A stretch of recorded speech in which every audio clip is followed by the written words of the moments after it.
குழந்தை பிறந்த உடனே குழந்தைக்கு வந்து கண்டிப்பா தேன் கொடுக்கணும். இதுதான் வந்து நம்ம ஃபேமிலியில வழக்கமா எல்லா பேபிஸ்க்கும் செஞ்சுட்டு இருந்திருக்கோம். சோ அதனால வந்து நம்ம கண்டிப்பா உங்க குழந்தைக்கும் ஹனி கொடுக்கணும் அப்படின்னு சொல்ற பெரியவங்களுக்கு கண்டிப்பா இந்த வீடியோவை ஷேர் பண்ணுங்க.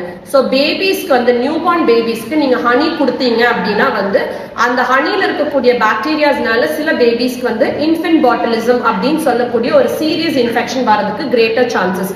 சோ அந்த மாதிரி இன்ஃபென்ட் பாட்டிலிசம் வந்துச்சு அப்படின்னா that can even lead to paralysis and greater difficulties வந்து நியூபார்ன் பேபிஸ்க்கு கொடுக்கும். சோ நீங்க வந்து ஹனி கொடுத்தாதான் பேச்சு வரும் அப்படின்னு சொல்லிட்டு ஹனி கொடுக்கறத தயவு செஞ்சு அவாய்ட் பண்ணுங்க. சோ குழந்தை பிறந்தது அப்படின்னா 6 months exclusive breast feeding with 2 years of extended breastfeeding தான் நீங்க பண்ணணும். சோ பிறந்த குழந்தைக்கு தாய்ப்பால் தவிர நீங்க வேற எதுவும் கொடுக்க கூடாது. சோ கண்டிப்பா நீங்க வந்து ஹனி நியூபார்ன் பேபிஸ்க்கு தரவே கூடாது. It is a strict no till 1 year of age. Thank you.